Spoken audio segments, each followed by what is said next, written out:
हमसे बेहतर न्याय व्यवस्था दुनिया में किसी की नहीं थी, लेकिन आज भी भारत की अदालतों में अंग्रेजी में बहस होगी। अंग्रेज आए चले गए, लेकिन 90 से 125 करोड़ देशवासियों की जो अपनी जबान है उसमें सुप्रीम कोर्ट सुनवाई नहीं करता। इसलिए सुप्रीम कोर्ट के बाहर जो दलाल वकीलों का जमावड़ा है उनके लिए बुरी खबर है। बड़े बड़े इंस्टीट्यूशंस में लोग बैठे हुए हैं। एक वकील साहिबा करोड़ों का फंड लेती है बाहर से,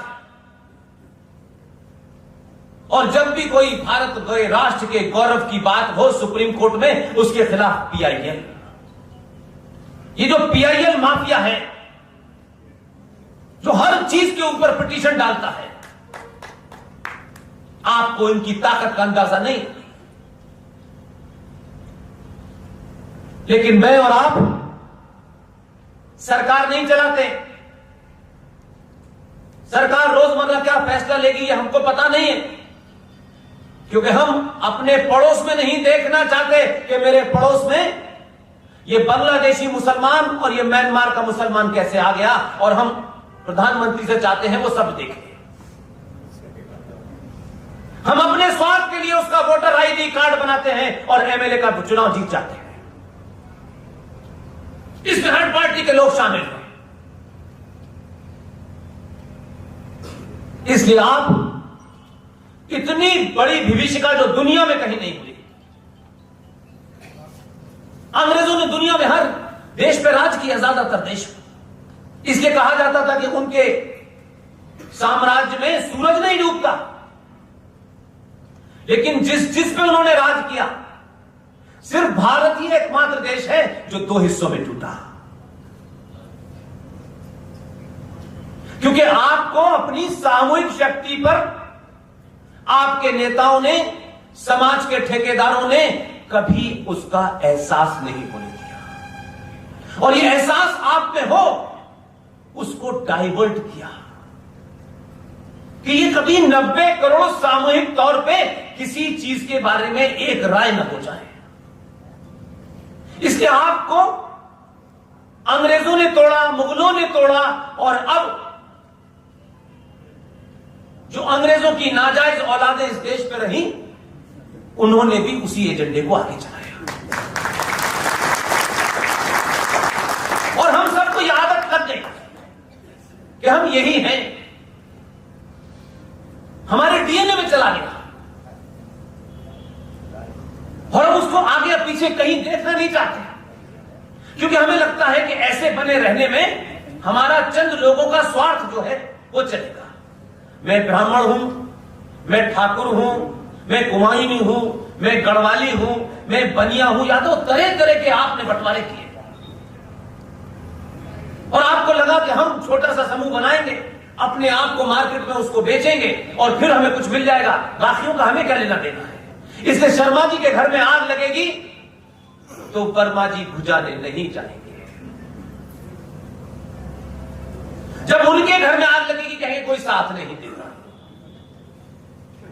आपने इस देश के अंदर 70 सालों में ऐसे हालात पैदा कर दिए हैं कि एक चुनी हुई सरकार, ताकतवर सरकार, इसलिए ताकतवर तो है वो गिनती की वजह से, लेकिन वो ये जानती है कि 90 करोड़ सनातनी हिंदू अभी भी अपने स्वार्थों से ऊपर नहीं उठ रहे, इसलिए जो काम उसे जितनी तेजी से करने थे वो थोड़ा धीमी गति से हो रहे हैं।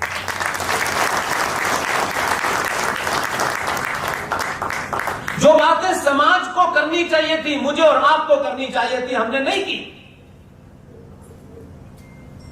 अच्छी नौकरी, अच्छा मकान, समाज में थोड़ा सा रुतबा, बस खत्म। कश्मीर से मार दिए गए तो भाग के कहीं चले गए, बंगाल से मार दिए गए तो कहीं भाग के चले गए, उत्तर प्रदेश के 23 जिलों से भगा दिए गए तो फिर कहीं चले गए। हम भाग रहे हैं, आज भी भाग रहे हैं। और अपने भागने के कारण को कहते हैं सरकार को कुछ करना चाहिए। भगवान भी कमजोर की मदद नहीं करता।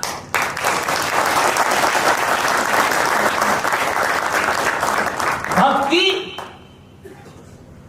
तब तक भक्ति नहीं है जब तक उसके साथ शक्ति नहीं है। इसलिए भक्ति करने से भगवान खुश हो जाते हैं, यह गलतफहमी है।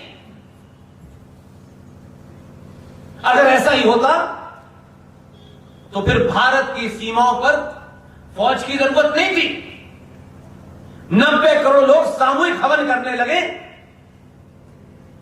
तो आपकी सीमा सुरक्षित रहेगी।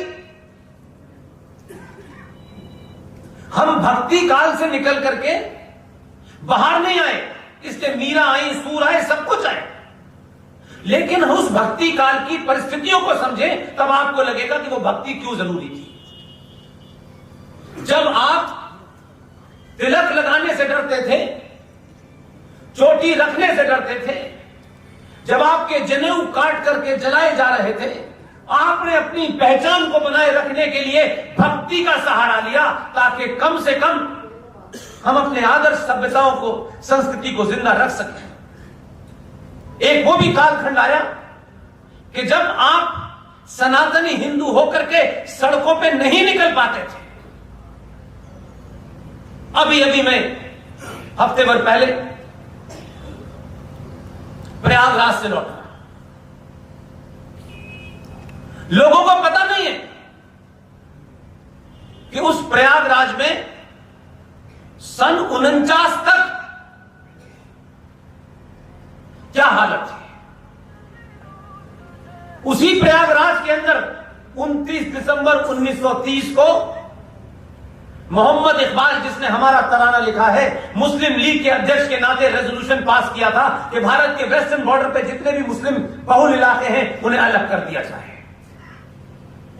जिंदा कौमें होती 30 के इशारे को समझ जाती और 47 तक तैयार। भोपाल रियासत भारत राज्य के अंदर 1949 में शामिल हुई। 1949 में उस समय सनातनी महिलाएं जब सड़कों पे साड़ी पहन के निकलती थी तो ये जिहादी उनके ऊपर पान की पीक किया करते थे। ये इतिहास तो हम जान सकते थे, ये तो अंग्रेजों ने नहीं लिखा था, ये तो रोमिला थापर ने नहीं लिखा था। क्योंकि अगर हम ये जानते तो हमें कुछ ग्लानि होती और उस ग्लानि से बाहर निकलने के लिए हम कुछ करते, तो हम क्यों करें, कोई और करेगा। इसलिए कल भारत सरकार ने एक बड़ा फैसला लिया है।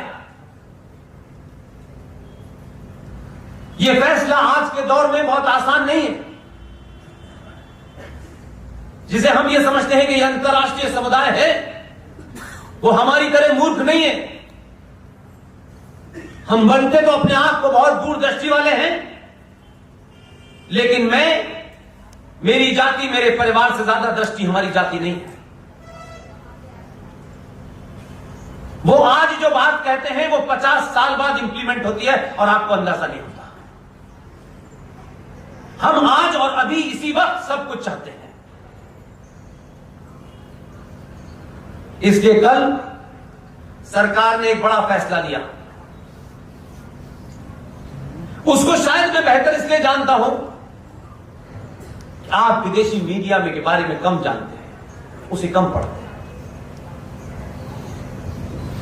आपको यह अखबार जो चुनाव के मौसम में पैकेज लेके अपने रिपोर्टर को भेजते हैं कि किस पेज पे आपका इंटरव्यू छपेगा और कितना देंगे, इससे ज्यादा आप पढ़ नहीं पाते, इसलिए वो आपको सच बात नहीं लिखते। लिहाजा मैं मानता हूं कि कल का एक निर्णय उसी तरफ है जिस चुनौती के बारे में उत्तराखंड की विचार करने के लिए आप इतनी बड़ी तादाद लाए हैं। 5,789 इस देश में अलग अलग रंग में,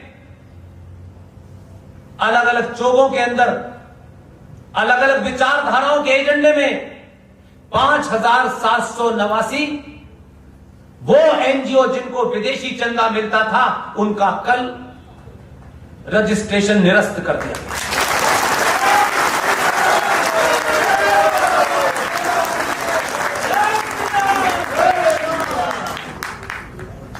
इसलिए वो ताकतें वो थी जो आपको मानवता सिखा रही हैं, ह्यूमन राइट के बारे में बता रही हैं। आज की युवा पीढ़ी को बताइए, ह्यूमन राइट का मतलब क्या है।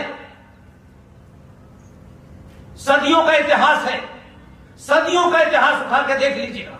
आज की युवा पीढ़ी से कहना चाहता हूं, सच पढ़ना चाहते हो तो जो लोग उस दौर में थे, बहादुर थे, वो किस पार्टी में थे, किस विचारधारा में थे, ये महत्व नहीं है।